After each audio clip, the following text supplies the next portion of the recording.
প্রিয় শিক্ষার্থীরা, এডুকেশন বাংলাদেশের পক্ষ থেকে সবাইকে স্বাগতম। যথারীতি বাংলাদেশ ও বিশ্ব পরিচয় ক্লাস নিয়ে আমি মোহাম্মদ আবু সাইদ মুন্না তোমাদের সাথে আছি।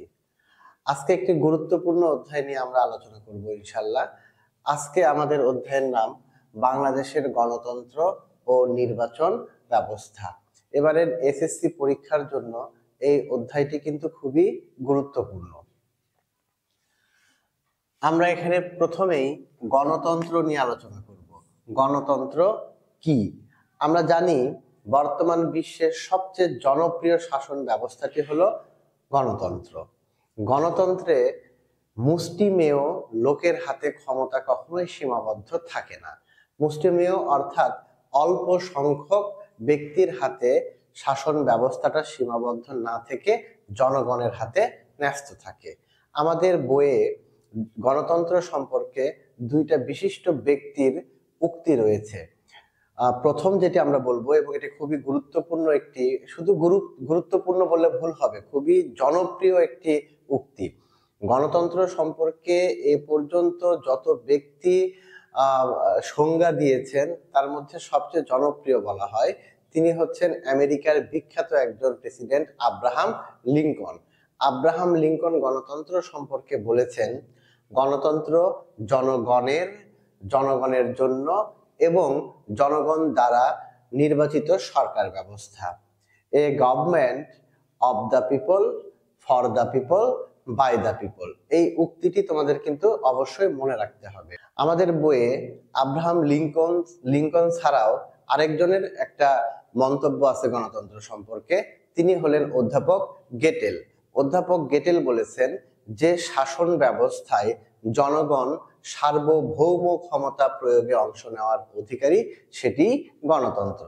তাহলে আমরা গণতন্ত্র সম্পর্কে একটা পূর্ণাঙ্গ ধারণা পেলাম। তারপর আমরা আরেকটা কোশ্চেন পড়ব। গণতন্ত্র হলো একটি ঐতিহাসিক প্রক্রিয়ার ফল বলতে কি বুঝায়, বা ব্যাখ্যা করো, বা গণতন্ত্রকে ঐতিহাসিক প্রক্রিয়ার ফল বলা হয় কেন? এরকম একটা কোশ্চেন কিন্তু খুবই গুরুত্বপূর্ণ এবং আমাদের বইয়ের শুরুতে পাবে তোমরা এই প্রশ্নটা। আচ্ছা, এটার আমি উত্তর বলি। দেখো, গণতন্ত্র কিন্তু অনেক পুরনো একটা ধারণা। আমরা জানি যে গণতন্ত্র সর্বপ্রথম প্রচলিত হয়েছে প্রাচীন গ্রিসের এথেন্সে। প্রাচীন গ্রিসের এথেন্সে গণতন্ত্রটা প্রচলিত হওয়ার পর মধ্যযুগে যে গণতন্ত্র কিছুটা বাধাগ্রস্ত হয়। কি কারণে বাধাগ্রস্ত হয়? ধর্ম ও রাজার দ্বৈত শাসন, স্বৈরতান্ত্রিক শাসন এবং সামন্ততান্ত্রিক শাসনের কারণে অনেকটা সময় কেটে যায়। এ সময় গণতন্ত্রটা আর প্রচলিত থাকতে পারেনি। পরবর্তীতে সপ্তদশ এবং অষ্টাদশ শতাব্দীতে এসে ইউরোপে গণতন্ত্রের পুনর্জন্ম ঘটে, আর উৎসমূল হিসেবে চিহ্নিত করা হয় ইংল্যান্ডকে। এই হচ্ছে আমাদের ঐতিহাসিক প্রক্রিয়ার ফল। এই প্রশ্নটা আসলে আমরা এইটুকু উত্তর করব। তারপরে আমরা গণতন্ত্রের প্রকারভেদ সম্পর্কে জানব। গণতন্ত্রকে দুই ভাগে ভাগ করা হয়, একটি প্রত্যক্ষ গণতন্ত্র আর একটি পরোক্ষ গণতন্ত্র। প্রত্যক্ষ গণতন্ত্রের আরেকটি নাম আছে, সেটি হচ্ছে বিশুদ্ধ গণতন্ত্র। আর পরোক্ষ গণতন্ত্রকে বলা হয় প্রতিনিধিত্বমূলক গণতন্ত্র। তাহলে প্রত্যক্ষ বা বিশুদ্ধ গণতন্ত্র আমরা কাকে বলবো?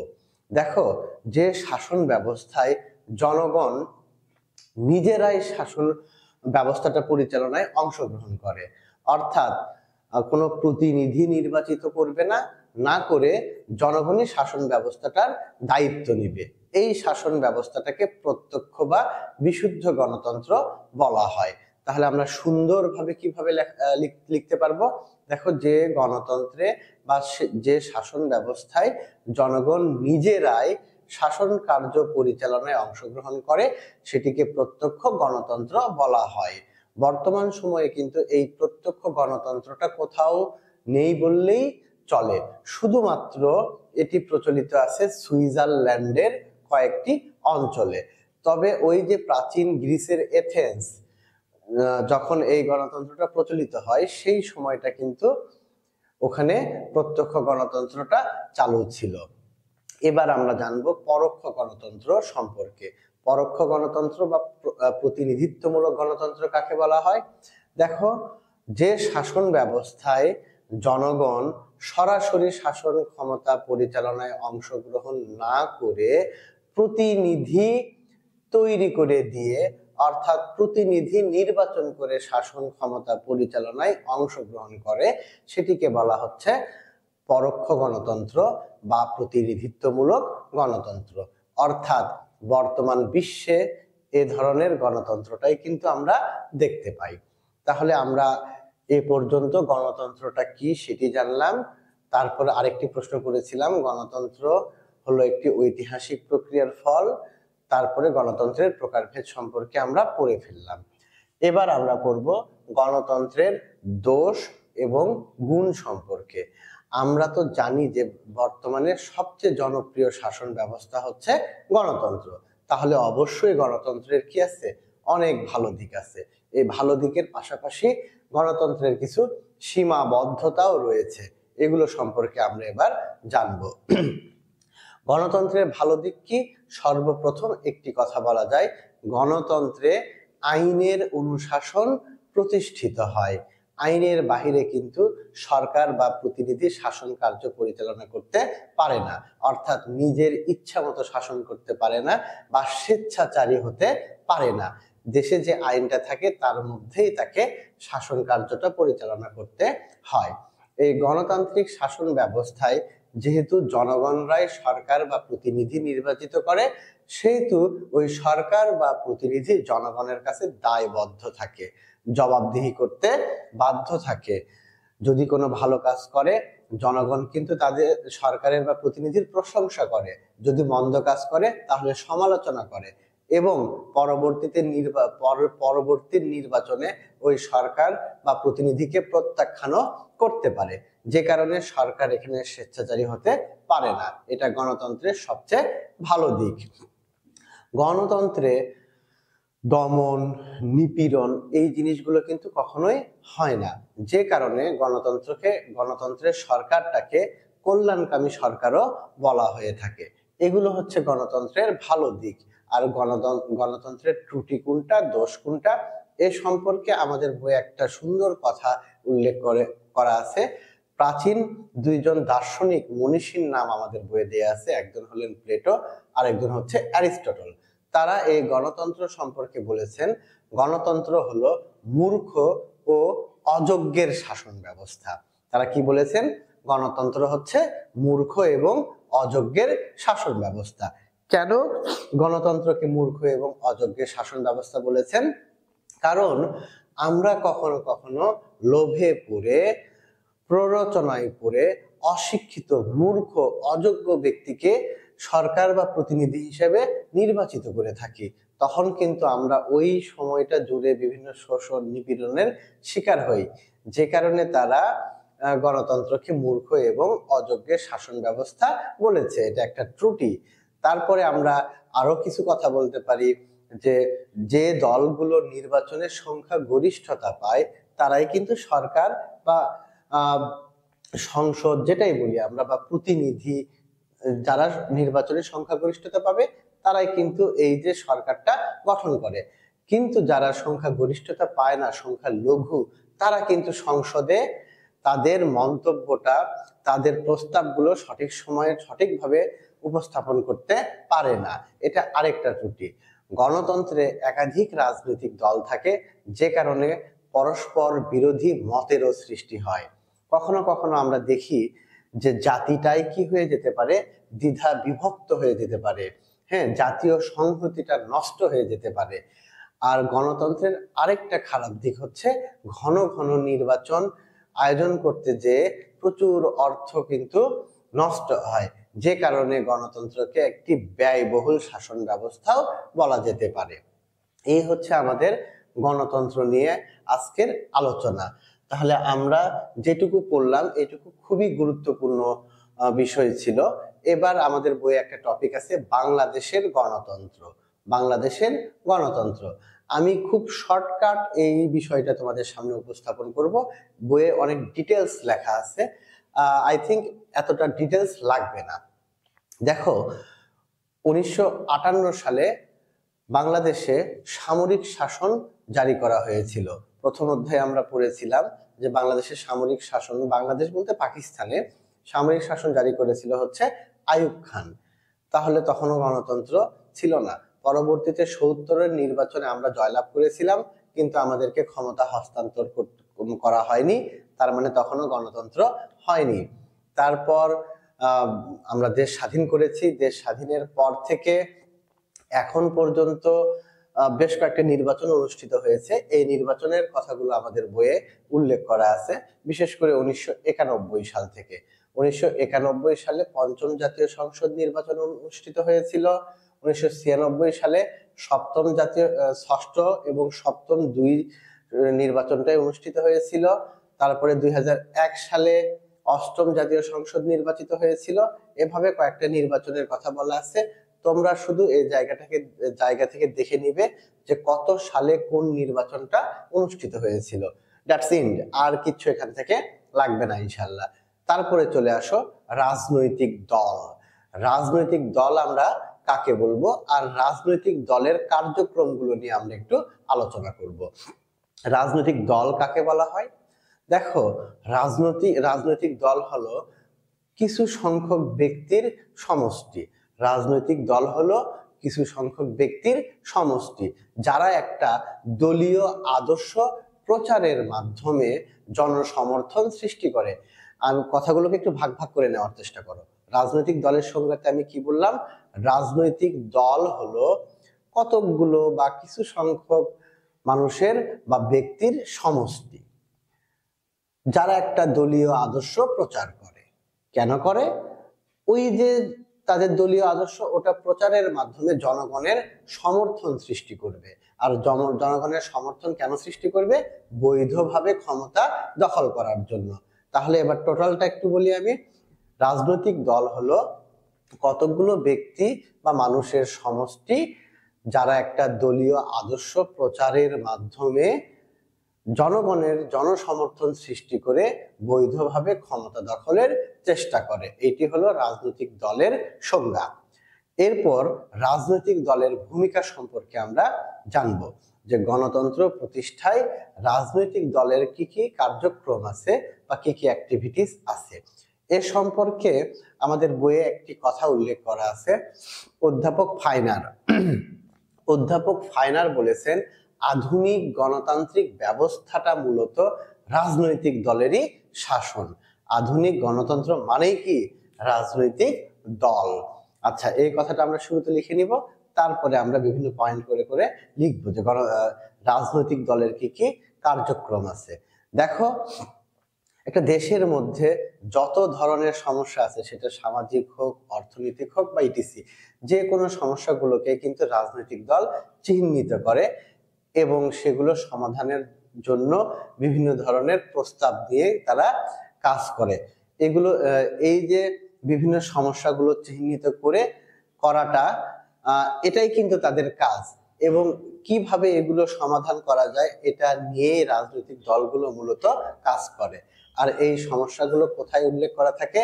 তাদের ম্যানিফেস্টো বা ইস্তেহারে উল্লেখ করা থাকে। প্রত্যেকটা রাজনৈতিক দল এই সমস্যাগুলো কিভাবে সমাধান করবে, এগুলো নিয়ে তারা টক শো আয়োজন করে, পত্র পত্রিকাতে মতামত ব্যক্ত করে। এই কাজগুলো কেন করবে তারা? জনসমর্থন সৃষ্টি করার জন্য। তাহলে এগুলো হচ্ছে রাজনৈতিক দলের কাজ। রাজনৈতিক দলের আরো কিছু কাজ আছে। যখন নির্বাচন অনুষ্ঠিত হয়, জাতীয় নির্বাচন বা অন্য কোনো নির্বাচন, তখন তাদের দলের পক্ষ থেকে একজনকে মনোনয়ন করা, প্রার্থী হিসেবে মনোনয়ন করে তারা, এবং বাকি যে সদস্যগুলো থাকে তারা ওই প্রার্থীর পক্ষে প্রচারণা করে। এটাও রাজনৈতিক দলের কাজ। রাজনৈতিক দলের অন্যতম কাজ কোনটি? সেটি হলো নির্বাচনে জয়লাভ করার পরে সরকার গঠন করা। এটাকে বলা হচ্ছে রাজনৈতিক দলের অন্যতম কাজ। যে দলটা নির্বাচনে সংখ্যাগরিষ্ঠতা পাবে তারাই সরকার গঠন করবে।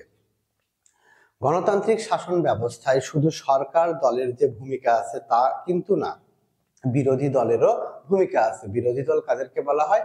যারা সংখ্যাগরিষ্ঠতা পায় না, এমন দলগুলোকে আমরা বিরোধী দল বলছি। বিরোধী দল কিভাবে ভূমিকা রাখে? তারা ভূমিকা রাখে সংসদে সরকারের বিভিন্ন সমালোচনা করে, নিন্দা প্রস্তাব করে, মুলতবি প্রস্তাব করে সংসদকে কার্যকর রাখে। এটাও কিন্তু রাজনৈতিক দলের ভূমিকা। আর শেষের দিকে আমরা আরেকটা কথা লিখব, রাজনৈতিক দলের যে বিভিন্ন সদস্যরা আছে তারা কিন্তু নিজ নিজ এলাকায় জনগণের সাথে মিশে থাকে, অর্থাৎ জনগণ এবং সরকারের মধ্যে সেতু বন্ধন হিসেবে কাজ করে। জনগণের যাবতীয় সমস্যা সরকারের কাছে উপস্থাপন করে এবং সরকারের বিভিন্ন কার্যক্রম সম্পর্কে, পরিকল্পনা সম্পর্কে এই রাজনৈতিক দলের সদস্যরাই জনগণকে জানায়। এগুলো হচ্ছে রাজনৈতিক দলের বিভিন্ন কার্যক্রম। তাহলে প্রিয় শিক্ষার্থীরা, আমরা শুরুতেই গণতন্ত্র সম্পর্কে পড়েছি, এখন রাজনৈতিক দল সম্পর্কে পড়লাম, আর এবার পড়ব নির্বাচন সম্পর্কে। এই প্রত্যেকটি বিষয় কিন্তু এসএসসি পরীক্ষার জন্য খুবই গুরুত্বপূর্ণ। আচ্ছা, নির্বাচন নিয়ে আলোচনা করার পূর্বে আমি ছোট্ট দুইটি কথা বলি। গণতন্ত্র এবং নির্বাচন, এই দুইটি বিষয়ের মধ্যে কিন্তু একটা সম্পর্ক বিদ্যমান। আমরা জানি গণতান্ত্রিক শাসন ব্যবস্থায় জনগণকে কিন্তু সকল ক্ষমতার উৎস হিসেবে বলা হয়, অর্থাৎ জনগণই গণতান্ত্রিক শাসন ব্যবস্থার সর্বোচ্চ ক্ষমতার অধিকারী। এই গণতন্ত্র প্রতিষ্ঠা কিভাবে হবে? গণতন্ত্র প্রতিষ্ঠা করার জন্য মূল এবং মৌলিক বিষয়টাই হচ্ছে নির্বাচন। নির্বাচন ছাড়া কিন্তু গণতন্ত্রটা প্রতিষ্ঠিত হয় না। নির্বাচনের মাধ্যমে আমরা যেমন সরকার বা প্রতিনিধিকে বেছে নিই, তেমনি নির্বাচনের মাধ্যমে আমরা সরকার বা প্রতিনিধিকে প্রত্যাখ্যান করতে পারি, যে কারণে গণতন্ত্র ও নির্বাচনের মধ্যে একটি সম্পর্ক বিদ্যমান। আচ্ছা, এবার আমরা নির্বাচন সম্পর্কে জানব। নির্বাচন আমরা কাকে বলি? দেখো, নির্বাচন হচ্ছে এমন একটা প্রক্রিয়া বা পদ্ধতি, যে প্রক্রিয়ার মাধ্যমে আমরা পছন্দের প্রতিনিধি বেছে নিই, অর্থাৎ যে প্রক্রিয়ার মাধ্যমে পছন্দের প্রতিনিধি বেছে নেওয়া হয় সেই প্রক্রিয়া বা পদ্ধতিকে নির্বাচন বলা হয়।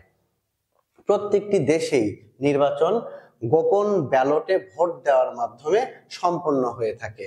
যারা এই ভোট দেওয়ার অধিকার ভোগ করে তাদেরকে নির্বাচক বলা হয়, আর সকল ভোটারকে একসাথে নির্বাচক মণ্ডলী বলা হয়। নির্বাচনকে আমরা দুই ভাগে ভাগ করব, একটি হচ্ছে প্রত্যক্ষ নির্বাচন, আরেকটি হচ্ছে পরোক্ষ নির্বাচন। আমি এখানে একটি কথা বলে রাখি, শুরুতেই বলেছিলাম গণতন্ত্র দুই প্রকার, একটা হচ্ছে প্রত্যক্ষ গণতন্ত্র, আরেকটি হচ্ছে পরোক্ষ গণতন্ত্র। দেখো, ওই দুইটা কিন্তু আলাদা জিনিস, আর নির্বাচনের বিষয়টা কিন্তু আলাদা জিনিস। প্রত্যক্ষ নির্বাচন আমরা কাকে বলবো? যে নির্বাচনে জনগণ ভোট দিয়ে সরাসরি তাদের পছন্দের প্রতিনিধি তৈরি করে, এটিকে বলা হয় প্রত্যক্ষ নির্বাচন। আর পরোক্ষ নির্বাচন কোনটা? যে নির্বাচনে জনগণ ভোট দিয়ে সরাসরি তাদের পছন্দের প্রতিনিধি তৈরি না করে একটা মধ্যবর্তী নির্বাচনী সংস্থা তৈরি করে দেয়, আর এই মধ্যবর্তী নির্বাচনী সংস্থা চূড়ান্ত প্রতিনিধি নির্বাচিত করে, এটাকে বলা হচ্ছে পরোক্ষ নির্বাচন। আর ওই মধ্যবর্তী নির্বাচনী সংস্থাকে বলা হয় ইলেকটোরাল কলেজ। বিষয়টি আমি আরেকটু পরিষ্কার করে বলি। দেখো, আমরা কিন্তু সমগ্র বাংলাদেশকে নির্বাচনের সময়, জাতীয় নির্বাচনের সময় 300টি নির্বাচনী এলাকায় বিভক্ত করি। হ্যাঁ, আমরা ভোট দিয়ে জাতীয় সংসদের সদস্যগুলোকে নির্বাচিত করি, এটা হচ্ছে প্রত্যক্ষ নির্বাচন। আর ওই জাতীয় সংসদ সদস্যরা আবার কি করছে? রাষ্ট্রপতিকে তৈরি করছে, রাষ্ট্রপতিকে নির্বাচিত করছে। তাহলে রাষ্ট্রপতির নির্বাচন হচ্ছে পরোক্ষ নির্বাচন। কেন? কারণ আমরা সরাসরি ভোট দিয়ে রাষ্ট্রপতি নির্বাচিত করি না, যে কারণে এটা পরোক্ষ নির্বাচন। বুঝতে পেরেছো আশা করি। হ্যাঁ, যে প্রত্যক্ষ নির্বাচন কি জিনিস আর পরোক্ষ নির্বাচন কি জিনিস।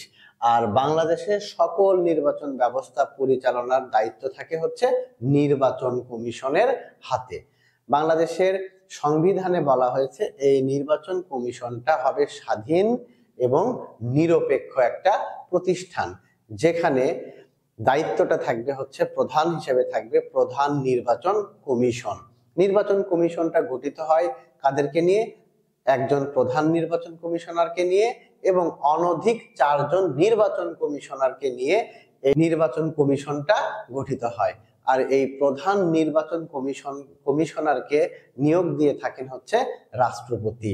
আর প্রধান নির্বাচন কমিশনার যদি কখনো পদত্যাগ করতে চায় তাহলে স্বেচ্ছায় তিনি রাষ্ট্রপতির কাছে পদত্যাগ পত্র জমা দিতে পারেন। আর নির্বাচন কমিশনের মেয়াদ হচ্ছে 5 বছর।